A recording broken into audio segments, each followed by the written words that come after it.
Joining me now to discuss the Eurozone and the European debt crisis is Fredrik Erixon, the Director at the European Centre for International Political Economy, also known as ECIPE. Fredrik, market confidence is still quite fickle at the moment, so in regards to European events and data releases, what should investors be keeping a close eye on this week? Well, I mean, I'm not sure there are going to be so many new developments coming this week, but we have this slowly emerging crash or perhaps a mild form of an accident being played out in Europe, and of course that's developing every week, almost every day. We are going to see in due course a decision by Eurozone leaders over the bailout package to Spanish banks, and I think this is going to be almost a milestone in the development of this crisis, partly because we are now getting the bailout funds in the Eurozone and the targeted attentions of European policymakers being directed towards banks and the banking sector.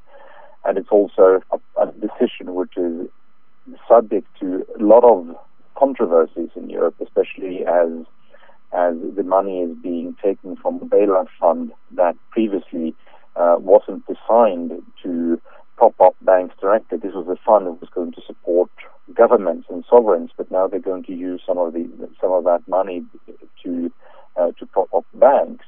So it is a very controversial decision, and we don't know yet what sort of decisions that will come from Eurozone leaders. And depending on that development, I think we're going to see fairly strong market reactions. You mentioned Spain there. As you say, Spain's banking sector is still not out of the hot water, and Prime Minister Mariano Rajoy's political strategy is also being questioned. In your view, where to now from here if Spain wants to avoid a full bailout? And in fact, what is your percentage chance that you see of Spain seeking a full bailout by year's end? I think it's highly unlikely that the Spanish government is going to survive without assistance from Eurozone countries, from the IMF, or from a constellation of the two. When that exactly is going to happen, I don't know, but I think it's going to happen before the end of the year, simply because both countries have a big chunk of bonds that needs to be refinanced come this autumn. And to continue to pay the sort of levels they are paying on the yields right now is unsustainable. It's not going to work. The question, however, is will there be money available to organize rescue packages of these two governments? And that's a question which remains to be answered. What about Italy? The country is still vulnerable to the spiralling EU debt crisis. Do you think Italy could find itself back in the firing line in the coming weeks? Oh, yes, indeed. I mean, Italy has profound economic problems, a combination of a ballooned public debt and economic growth which is contracting. That sort of combination itself, combined with a fractured political system where it's close to impossible for the current technocratic government to get the sort of tough measures through the parliament.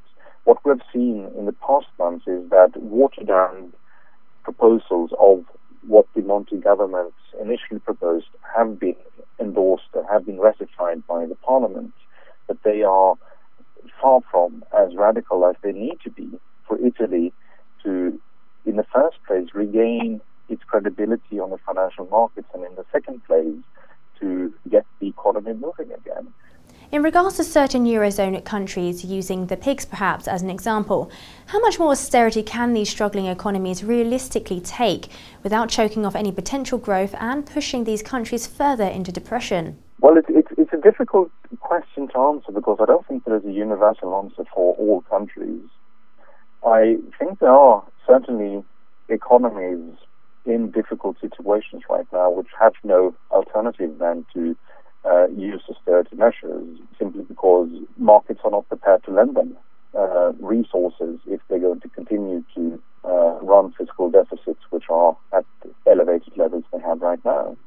But there are also economies which have fiscal deficits and are pursuing reforms that are not really pushed perhaps by markets, but they are pushed much more by Eurozone rules to go for a very speedy, rapid fiscal adjustment.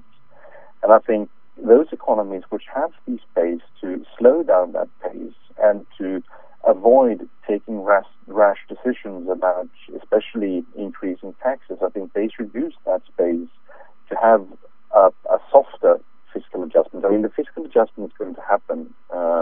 It needs to happen at some point, but if they can prolong it, I think it would be good for these economies.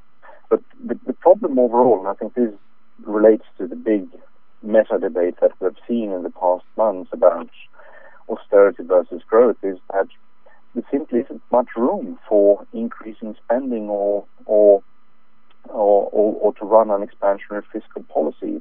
That space simply isn't there.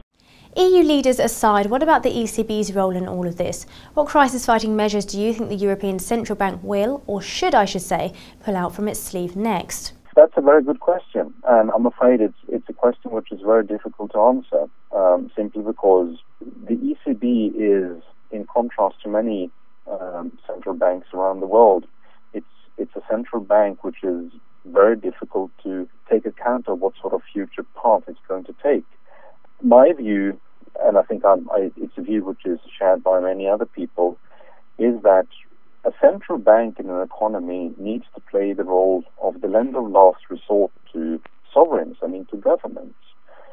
And that basically implies that if, in this case, the Eurozone is fastly approaching a breaking point, then I believe it's the role of the central bank to step in and to avoid this currency union from breaking apart and do what is required in order to lend money to big economies in the Eurozone that otherwise would have to default. So I think that's going to happen. But the problem, of course, is that if we postpone that decision to the 11th hour, then of course we're going to see a lot of market turmoil, a lot of disruption is going to happen before ECB is going to take that decision.